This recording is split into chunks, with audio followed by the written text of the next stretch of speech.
The Us Podcast. Hey everybody, welcome back to the Us Podcast. A podcast about us. It's all of us, bro. And we back, and we back, and we back. We finally got that intro right. Like the last couple of minisodes, we have to admit we have been effing that up really. We've been definitely royally. slacking on the intro because it's like, people know who we are. Yeah, we can just be like, what's good, y'all? We're famous. Ha. There you go. A 2018 meme and a 2019 meme for you. And that plays perfectly into the theme of today's minisode. So today What are we talking about, Angel? Today's the 25th or the 26th? 26th. Today's the 26th. I remember because the 25th yesterday Oh, was yeah. the day I got my heart smashed. We'll get into that. We'll get into that. 26th of July, 2019. And we still haven't recorded a single episode of season 2 of the Us Podcast, which has a pretty cool name that we'll let you know. So the plan is, just for us podcast fans to know, we're going to add subtitles to each of our seasons. And this next subtitle for the Us Podcast, so far, Untitled Season 2, it's sick. You guys are going to love it. It's going to be dope. Y'all are going to love it. Sorry. But even though we haven't recorded anything, we have not been lazy about it. We have some pretty cool surprises. Very exciting guest coming up that Yeah. I think is going to blow this entire city's mind. And oh wow, Chris, what a great transition. Thank you. We are here in the city of Bell, as we usually are, with Border X behind us, Bell High School behind us. Right there. That's where Angel used to go to school, and that's where I used to go perform for Bell High School. And that's where Jonathan Justin Jimenez was Danny Zuko in the Yeah, production of Grease. Let's not forget Jonathan Justin Jimenez played Danny Zuko. Here's the image. Oh my god, perfect. And so today's the idea. Well, first, sorry, before I interrupt you, What's up? why did we want to shoot in Bell? Why was this important to us to shoot in Bell? I think it's because I realized we never really did it before. Like, we haven't really filmed in a Bell location. It's always been Chris's house, someone's house. We've been to different cities, but never like in the middle. Like, this is like a public thing. We're technically Not even supposed to supposed be here. Like, this is not permitted. We just set up our chairs here. We throw up our lights, and we're like, you know what? Hoping we want no to. one- Yeah, hoping hoping no one- we're hoping no one tries to cut us off. But this is important to me, especially because I'm like, we're both from Bell.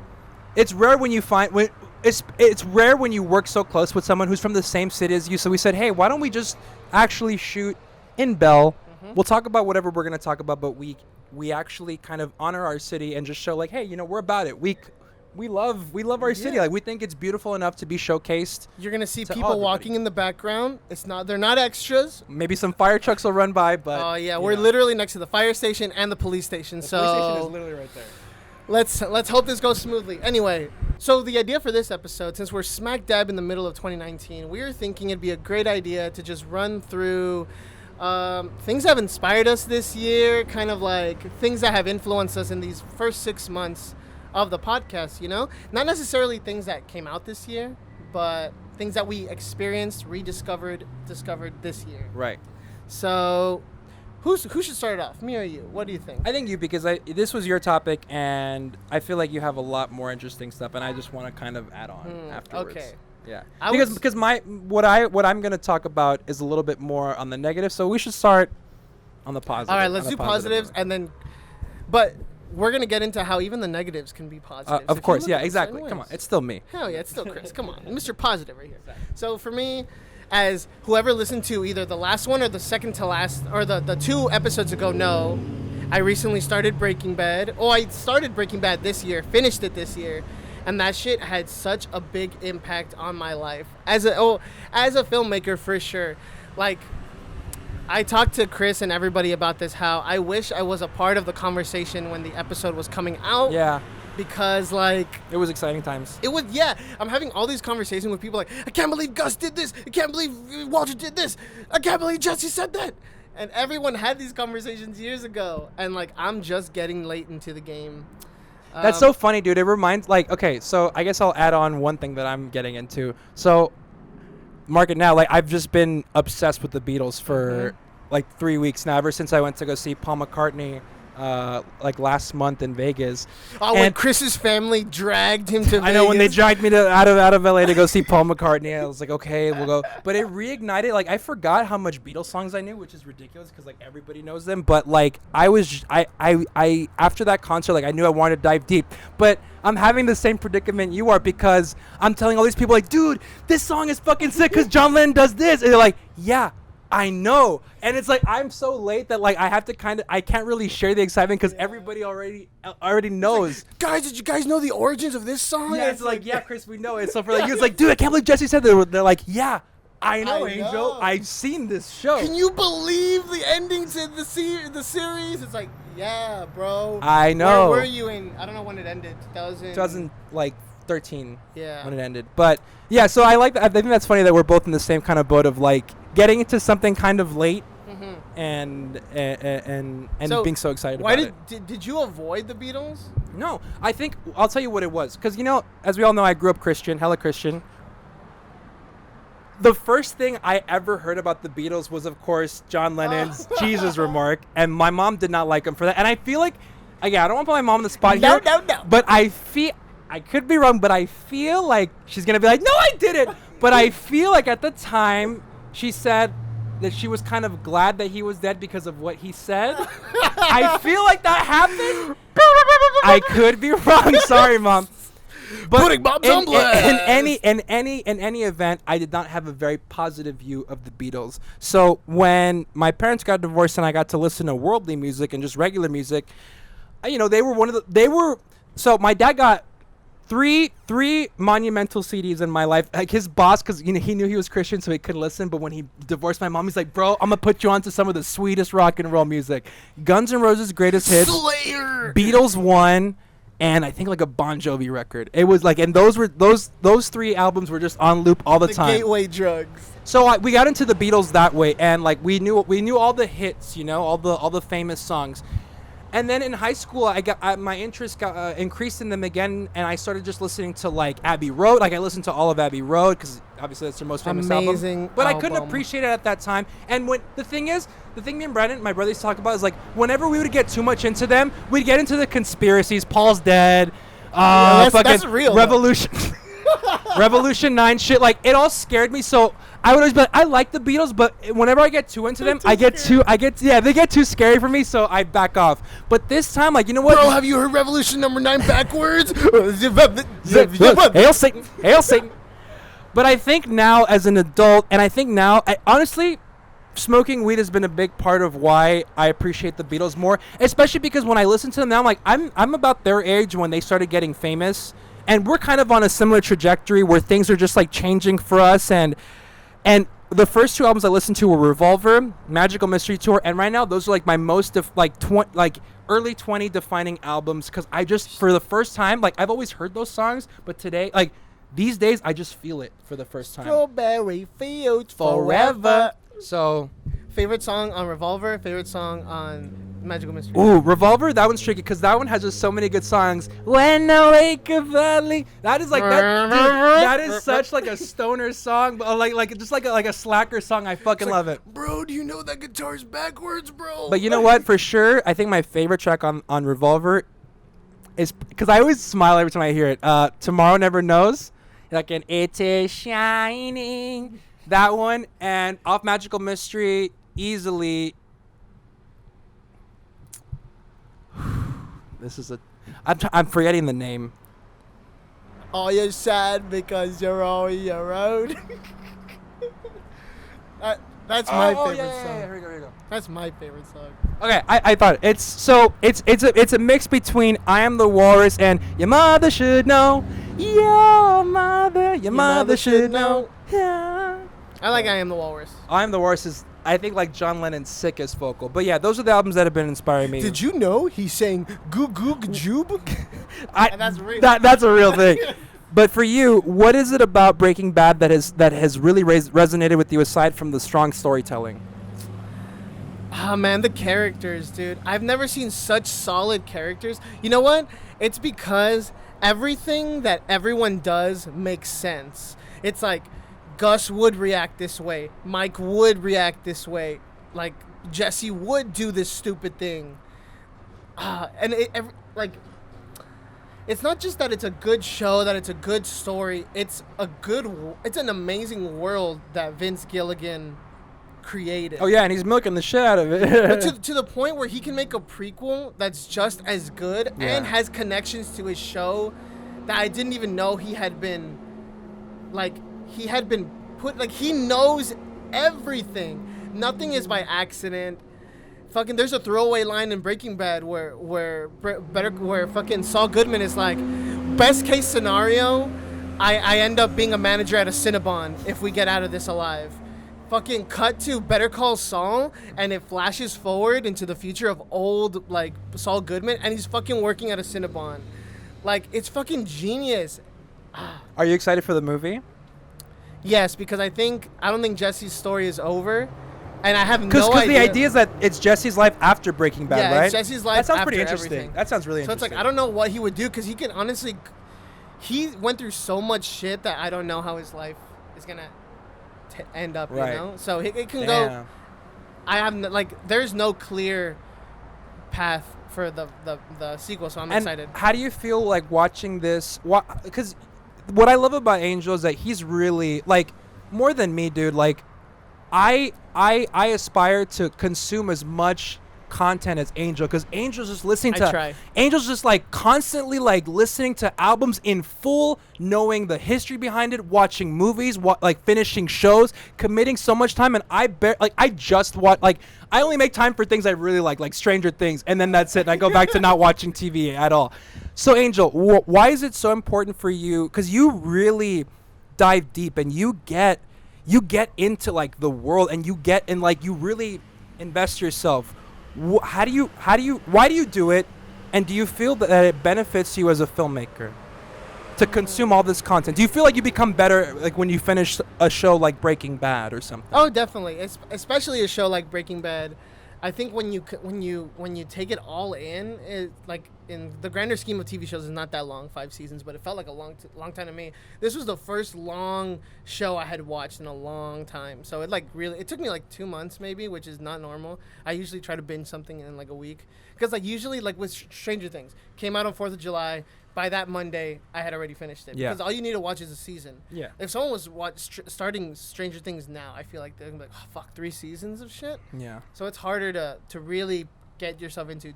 Music is a little easier because I drive a lot, and so I can listen. I can multitask, listen to the album, and drive to where I'm going. So that's... If I can watch while driving... Because you do this while you're lifting, right? When I lift, when I drive to work, when I'm driving anywhere, if I have like a good 30 to an hour... I'm either going to listen to a whole album or half of an album, but at least I'll get a chunk of it done.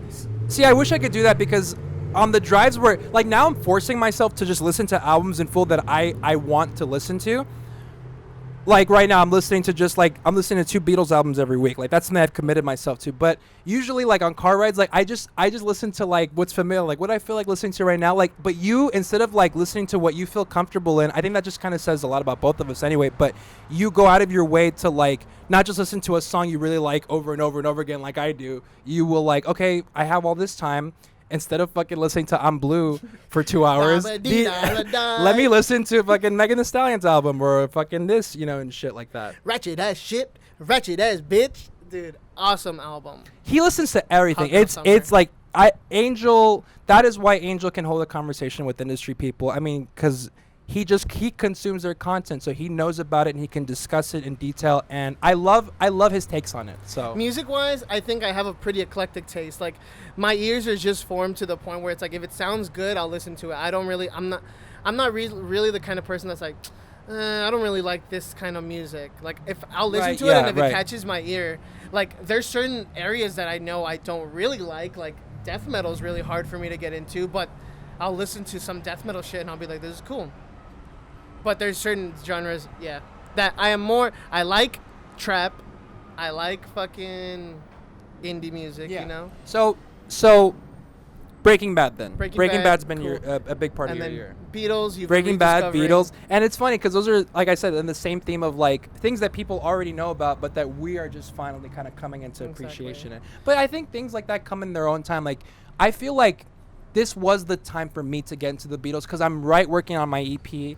And so it's like it's just inspired so many new fucking ideas and like things to consider. Like I've extended songs, or I've just added little things that I thought, ooh, like this. I like the Beatles did this to their to one of their songs. I'm gonna like, in literally one of the songs I steal a line from that song, Tomorrow Never Knows. I say "It Is Shining" at the end of one of them. It is shining. So tell me, since you dropped your fucking album name, what's it called? Young Papi. And can you please, for the audience, tell us, where does the majority of the inspiration for this album come from? Why now, 2019, did you decide, I'm gonna make a fucking album? Well, you know, everybody's seen, or at least heard, for those who have heard our first season, like, you know, we were just surrounded by so many creatives. And I feel like we were surrounded anyway, but I feel like because of the podcast and because we were interviewing all these, you know, like Yanga or YG, Yangatita, Katsu, you know, Marvin Lemus, Omar Paulo, like all these foos, like, and being around them, listening to their music and going to their shows, it was just like, it just reminded me of like, because again, we're looking at Bell. This is where this school is probably one of my, at this point in my life, my greatest experiences ever performing on a stage ever. And that's why it kind of feels really full circle being here and talking about it, because you're the one that I want. Because I came to these, I didn't go to this school. I went to Maywood Academy right over there. But I came to the school to come do the performances because I'm just that good of a singer. But after last year, after being around all these people, I just said, you know what, like, I feel like I have something to say too. And you know what, like, it just reminded me that like, who do I look up to the most? Multi-hyphenates, Donald Glover, Joji, Tyler the Creator, all these foos that are just putting themselves in more than one realm. And I'm like, you know what?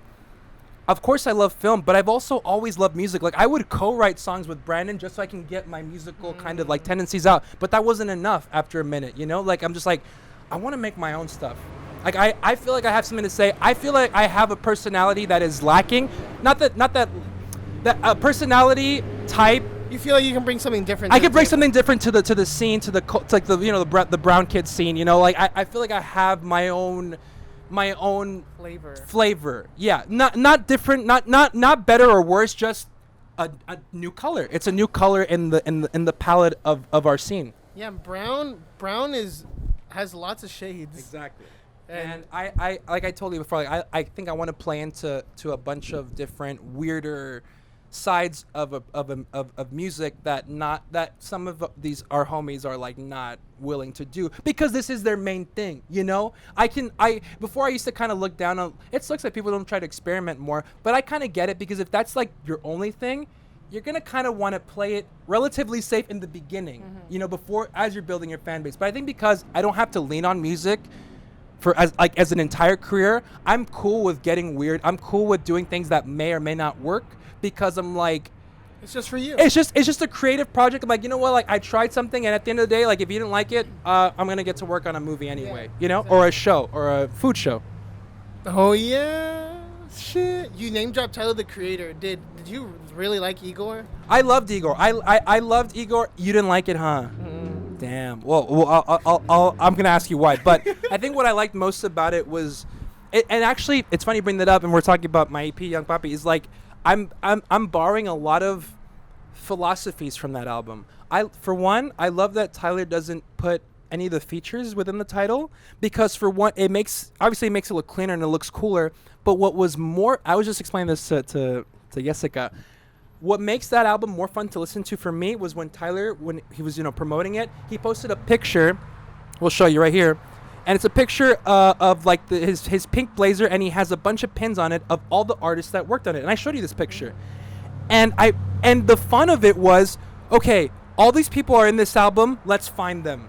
And that just adds a whole nother like scavenger adventure to listen to the music. And it makes it, it gives it a whole nother level of enjoyment, because some people swear Frank Ocean is on one of the songs, and Tyler had to like go onto it and be like, I'm telling you, he's not. So why would I lie to you? And that's fun, because like the uncertainty, the collaboration of it all, but also doing it within the guise of like, okay, let's throw all these fucking talented ass foos in here, and let's make it a scavenger game of like, you like the music, great, you can enjoy it on a surface level alone, but if you really want to dive into it, this part's Playboy Cardi. This part's, you know, fucking Chop Suey.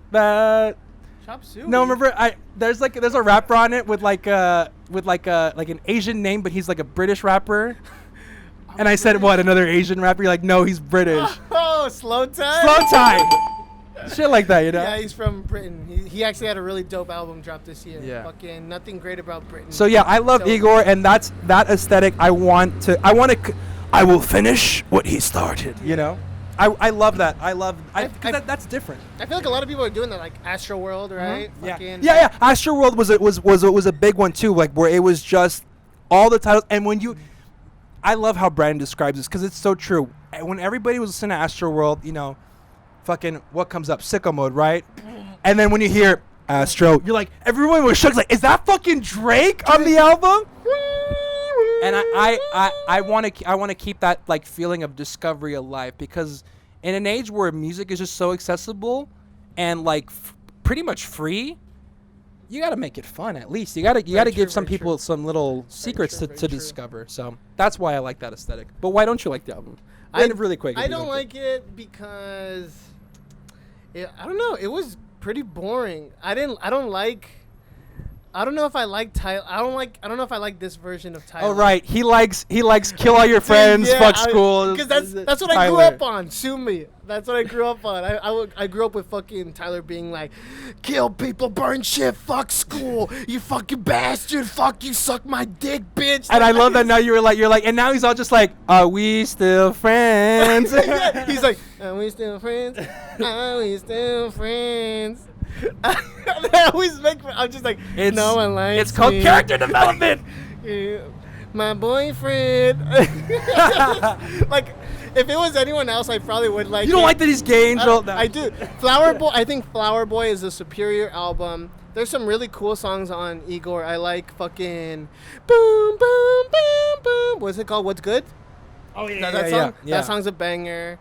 My love's gone. Yeah, I don't like when he's just like running out of time, running out of time, running out of time.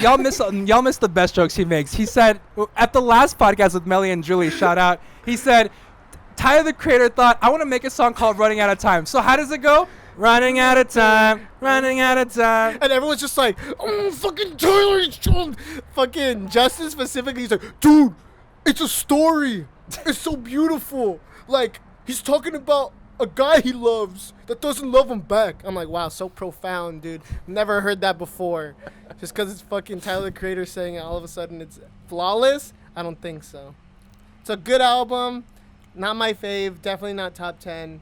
Flower Boy. That's fair. Forever. That's very fair. Forever. Transition. Yeah, exactly. Oh, dude. Another big inspiration. Always. Fucking Anthony Melon. Fantano. Big Melon guy. He's a big reason why I started thinking about music differently. Yeah, dude, you are very like Fantano-esque when it comes to how you understand and how you take in music, but also how you intellectualize it. He's like a mini music theory class. Because I've taken film theory classes, and the things we talk about there, Fantano puts in his videos, and he talks about music in that way. Sure, it's very much his opinions, which he makes you know. But he still knows what he's talking about. Everything he's saying is valid. You can either you could take it or leave it. But yeah, Fantano made me think about music a lot differently. Let's talk about some disappointments this year that have turned into inspiration. Exactly. So we're talking about, obviously, music. I think this is the first year, and it's weird because this is the year that I'm really like, I'm literally putting film stuff aside to do music. Yeah, At first, it was just something I'm kind of doing on the side, but now it just quickly has taken over my life. And I think it's interesting that the year that I decided to do this is the year that music to me has never been more interesting, never been more of a discovery. And movies this year have just been straight, left and right, letting me down all fucking year. It's definitely not been good. I can really only point to 2 movies that are solidly gonna go in my top 10. And for those movies, first of all, I think we're talking about the same movies. Probably. Horrifying experiences, and movies I didn't expect much to begin with, but they surprised me in what they allowed me to feel, and just the experiences they put me through. I'm like, dude, this is just so different. Like I fuck with this because this feels like something new. Yeah, a film. They do stuff that I've never even. either I've never seen implemented or I've never seen implemented in this way. So let's stop beating around the bush. Angel, start off with one of your first disappointments. Dude, okay. Oh, for sure, the movie Us. Fuck Jordan Peele's Us. You'd think Yeah. Us, of all things, would be like the one we'd kiss The ass. Us podcast. Duh! Jordan Peele had one job. You fucked it You up. fucked up our whole brand, you asshole. piece of shit. I can't type in Us podcast on YouTube without getting a bunch of podcasts I know, like, talking about the movie Us theories. What are the tethers? Like, I don't give a shit what they are, because it's just a fucking stupid allegory for some dumb shit. The Us ending explained. 17 minutes long. No, thank you. No, thank you. Us, huge disappointment. Convoluted. Got too big for its own good. When you really, really think about it, doesn't make sense. I don't even know, what did I like about it? Fucking, some of the shots were cool and interesting, but... Yeah, but overall, like, I'm gonna say here, because a bunch, like, I had this theory way before there were even, like, video essays on it, but I'm just gonna say it anyway, because I've been saying this. Jordan Peele, and Us confirms it, is gonna be on the same trajectory, and an even quicker death than M. Night Shyamalan did. Yeah, I heard the new Twilight Zone is not good. No, it's not. It's really not. Jordan, stick to movies like Keanu, okay? Or just stop fucking being full of yourself, bro. I'm like, just kidding. like stop being full of your ideas, dude. Like, yes, you have good ideas. Yes, Get Out was good, but like, don't think you're a genius and that everything has to be allegorical. How about just tell a story first and then think of the allegories later, bro? Like, that's my problem. Straight up. Like, the stories have been coming second. It's all like, hey, but isn't it shot nice, or isn't the fucking production design cool? It's like the costumes. Yes. These are all great things, but great about the things, story? great supplements don't matter if the fucking substance itself is ass. I got 5 on it. This is basic stuff, y'all. Y'all are making millions doing this, and I have to fucking teach you doing this, and I only got $10 in my pocket. Like, what the fuck, bro? Why do we have better ideas than you? I'm gonna jump into this one right away. So, Us was one for sure. Let's before we get to the big No, disappointment. I'll say the big disappointment. I'll say another one. Okay. Child's Play, dude. Like, Oh, I didn't see it. that. You didn't see it? Nah, the way you pitched it, there was no way. That's like me being like, you didn't see Dark Phoenix after what I told you. That's fair. Yeah, dude, Chucky, I was really excited for it. Because, look, if for nothing else, I'm like, yay, another fun horror movie. Like, you have that movie. You can't fuck it up. Everybody loves Chucky. Like, you're going to see it. Try, do something cool. But no, it's generic. It's cheap. He's a robot now. Yeah, he's a robot. And that it strips away everything that was special about Chucky. Like, the scary thing about Chucky is not that he's a doll. Dolls... There's enough fucking doll movies that exist. The point is, we got like 4 Annabelle movies. Yeah. What the fuck? The point is that Chucky is a man in this fucking doll, a psycho man that's going after a kid. That's scary. The spirit, the soul of a murderous man, of a fucking Sideshow Bob man is out to kill your kid. That's what made that story fun, and they stripped it by just making him some robot that's defected by some employee. He's Spoilers. like, oh, man, I'm a robot, and I don't have fucking And real motivation. Yeah, but anyway, that's my review of Chucky. Yeah, so now we got to talk about the big disappointment that happened just last night for both of us. There was a movie we've been looking forward to all year. Because, not even just this year. No, yeah, because, a bad movie would happen. I'd get disappointed by Chucky, by Us. I'm like, you know what? That's okay. Like, these foos can let me down. Jordan Peele, I'm okay with you letting me down. I'm okay with this filmmaker letting me down because my boy is coming out with his next his 9th film. He's not going to let me down. Hey, this is my 9th movie. He's like, he knows what he's doing. He's been, this is his big one. Everyone's saying this is the closest thing he has to Pulp Fiction. The trailer looked pretty great. The trailer was fucking awesome. Once Upon a Time in Hollywood. Honestly, and I've sat on this is his worst movie. Damn.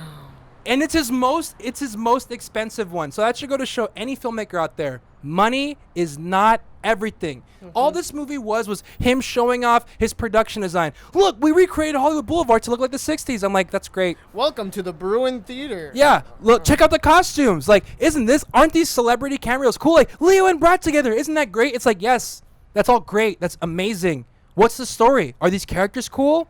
Oh, It doesn't no? matter. It doesn't matter. Yeah, fucking here's me throwing in a song, and it's like, of all the people, I thought Quentin was gonna have was gonna be like, it's okay, Chris. I know this was a shitty year for movies, but here we go. What, bro? I got you. Film is okay as long as I'm still alive. That's what I wanted. I wanted to be like, Quentin, show me that everything's gonna be all right in film. Show me that we're not in a dark age. Not even him, man. Not even him. Not even he could. And you know what's funny? If you remember what we talked about before this movie came out, we were like, honestly, I saw that trailer and realized I don't think I'll ever be able to make a movie this good. You remember I was talking about that? I can. Yeah, me too. That's the thing. This is the first, just the same way I felt after I saw Edgar Wright's Baby Driver. When I saw this, I said, dude, I could have done something so much better than this. Easily. Maybe I wouldn't have the great, amazing production design and, convert all of Hollywood Boulevard to the 70s again. But after, I wasn't terribly upset, only because when I walked out of the theater, I just thought, yeah, I don't want to make this a race thing, but I'm like, but you know what? Kind of white creators, your time is kind of over already. It's time for y'all. We've seen your best. We've seen your best. Y'all have nothing new to show us. And again, this is the first movie where I even saw Quentin. Dude, this is the first movie where Quentin's white was showing. It was just such a self-indulgent. Dude, he references himself 5 times in the movie. Dude, I told Justin this felt like a Quentin Tarantino parody movie. It felt like someone being like, haha, this is how you make a Tarantino movie. Add some feet, add some old songs you forgot existed, add some cool car shots, and then do that 10 times. And it's crazy. It's crazy. I pretty much I've exhausted enough of criticisms and cars privately with people, but ultimately, dude, this just movie just it just goes to show Once Upon a Time in Hollywood is such a fitting title because this is just such a Hollywood self-masturbatory load of shit. It's look, we have all these resources, but we still don't know how to tell a story. Yeah. And that's what it ultimately boils down to. But isn't it weird? Quentin does know how to tell a story, so why is he acting like he doesn't? I feel like he got lost in the sauce. He got lost in his own hype. And you know what? After this movie, I'm like, you know what, dude? Make your 10th one and go away. Yeah. Make your 10th one and go away because it's time for us to emerge. And that's the good thing I took out of it. I said, you know what? This is encouraging to me because it shows me that I'm sure, of course, people are sucking this movie's D. Nobody's hating on this movie. He's gonna be fine. He's not gonna get offended that his biggest fan doesn't like it. Yeah, it's like Chris Carmona, the guy I fucking signed a thing after the screening at the Dome. That asshole is talking shit about my movie now. But it's it just goes to show, dude, that Hollywood in general is missing. All they care about is was it shot nice? Is there cool music? Are there handsome? Are there superstars in it? Is it a sexy movie we can sell? Because this is the first movie that I've seen of Quinn's where they put in clips that aren't even in the movie, and that is just so fucking Sony. See, I think therein lies the problem, is that Hollywood is not even their best can tell a solid story. So it's all right, now, Angel, as a creator, what did you take away from it? This is what I took away, and I feel like I've exhausted everything. What do you have to say about that? I don't think any movie needs to be 3 hours long. That shit was 2:45 or 2:50. Yeah. I think if you, this is my personal opinion. If you think your story needs to be 3 hours long, I think you're wrong. I think any good story can be told within a 2-hour perimeter. And I think when someone, especially when any creator is allowed to go farther than that, I think. Are you excusing Endgame? Because Endgame was 3 hours. Damn, you're right. Lord of the Rings: Return of the King was also 3 hours, but I mean that one is a little long, yeah. But I think it's perfect. Then let me change it a little because Lawrence of Arabia is 4 hours long. Right. And that shit is beautiful. And you love that movie, yeah. Yeah, and that shit's beautiful. And also another favorite of mine, Midsummer, is 2.5 hours long. 2.5 is not bad. That 2:45, that's basically 3 hours. You know what I mean? Never mind. I'm not gonna put a time limit on movies. I'm gonna say, don't get lost in your own sauce. Don't get fucking caught up in your beautiful ass shots. He does that interior car shit so many times. I was like, it was cool the first time, dude. I don't give a shit the third or the fourth. shots from behind, Yeah. right? Yeah, exactly. And I knew he was only doing that because he had seen Phantom Thread. He saw that cool shot that fucking PTA puts in the back when they're driving through the field. Dude, I'm so glad you mentioned PTA because I compare this to when I saw Inherent Vice. Vice, yeah. The trailer for that shit is so awesome, and I was hyped. I was gonna see it. I saw it at like 11:30 at night, 75 millimeter at the arc. I saw my movie 70 millimeter. 70 millimeter. It crashes midway, and I'm like, when nothing's happening in the movie, and we had to watch it in digital, bro. What? But they did give us free admission tickets for ArcLight, so there's a plus. But yeah, I did see it in centimeter. So sorry, go ahead. When I Inherent left Vice. Inherent Vice, it was like maybe 2:30, 3 in the morning, and I was like, what a fucking confusing, boring, stupid waste of time movie. And that's that's exactly what how I felt. That's Yeah. movie. And I was like, no. Because all this movie is it's 2 hours of Quinn's characters meandering and fully acting scenes from shows or whatever they're doing that we don't have the full context to. Like, it's like, dude, you guys are saying nothing. Like, I hope you realize, Quentin, that we're looking at a scene. Like, it's a scene between Timothy Olyphant and Leonardo DiCaprio talking about some kind of like kidnapping. But this is not the movie, Quentin. This is some fake TV show. Like, why are we living here for so long? And all it was 2 hours of nothing meandering. And look at our production design. Look at our costumes. Look at the music. And then 45 minutes of, hey, what if this tragedy didn't happen? Yeah. Whoa, it's like, what if my characters inadvertently stopped it? Huh, wouldn't that be crazy? I'm like, that's the only reason you made your most expensive movie, to do a stupid what if concept? Are you fucking kidding me, bro? A what if concept that you didn't even like fully expand. Like the whole Charles Manson thing, dude. Charles Manson, he's not in this movie. I'm not even gonna count his one scene. He has like one speaking line. And as he's walking, so you don't even get a clear shot of his face. He's just walking. He's like, "Oh, I thought this was the house of whatever. Sorry, goodbye." And that's it. That shot where he does this, not in it. The trailers are all like, Charlie's gonna like you. Yeah. And it was like building up this like, ooh, Charlie Manson, the villain. Fuck no. So it's derivative. I just found out what that word means because you've used it before. And that movie is derivative. Unoriginal, lazy, and based off of other source material. Yes. I'm sorry, Quentin. Like, this is your biggest misfire yet. And so, and I'm hurt. I'm honestly hurt. Yeah, Chris is pretty hurt. That's like, I mean, I guess I kind of felt like that when Kevin Smith made like Yoga Hosers. That shit is trash. But I don't know. He loves it, and so that kind of makes me just excuse it. That's the only reason. Okay, quick tangent. I saw that movie too, and I was very disappointed that I went out of my way to go to Hollywood to see it when it ended. But then there's like an end credit sequence where the girls are playing music. And then I've waited till the very end, and at the end you hear Kevin Smith go, "Cut! That was beautiful, ladies!" Ha ha ha ha. And then they're all laughing, and then it kind of break character for a bit, and then it ends, and I'm like, okay, that's what it was for him. Yeah. He made a movie with his daughter and Johnny Depp's daughter. It's like, okay, cool, but like, you know, as a movie, whack. Yeah, movie whack. What it means to him and for his like the fact that he's in a position in his life where he can make. I'm glad it exists. I'm glad it exists because Kevin Smith is such a different person now. Yeah. He's so like full of love and full of positivity and shit. It's crazy. And so if Yoga Hosers, Kevin Smith said something. He posted like someone told him, "You haven't made a good movie since Chasing Amy" or something like that. And then he said, he's like, "I'm happier now than I've ever been before. So if me feeling like this means I'll never make a good movie again, I'll gladly take that." And I was like, holy Strong shit. words. Like, how, like, as a filmmaker, that blows my fucking mind. Because it's like, how can you be okay with making bad movies? And it's because he's realized happiness is more important. It's true. You know? And so maybe I'll find that one day. Who knows? But Quentin Tarantino, I'm sorry. I'm not excited for your next movie. Me neither, dude. Like, make the 10th one, and then, like I said, just go away. Like, it's time. Like, what all this showed me was just, like, Chris, like, you're up to bat. Yeah, it's there's an open spot now. Yeah. You know, like, the heroes, you know what? This is good because it pushes us into, it's like our heroes are not infallible. I hope that's a word.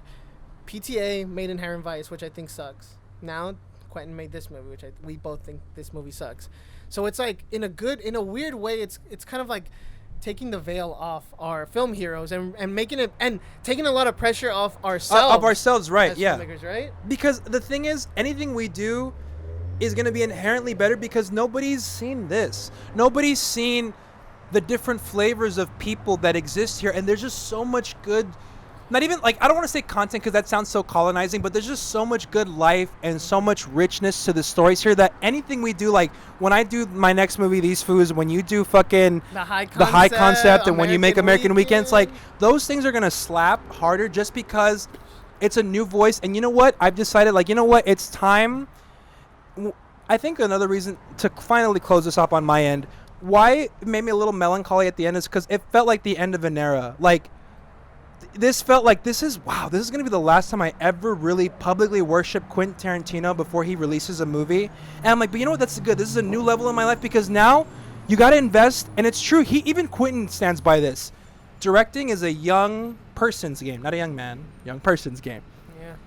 And I think that's never resonated more than now. Like, it's time to invest in new artists. The old folks, like, you know, like, you could be excited for The Irishman by Martin Scorsese, but it's probably going to be fine. Yeah. You know, don't get hyped for the legends. The legends have already made their best. Yeah. You've already seen their best.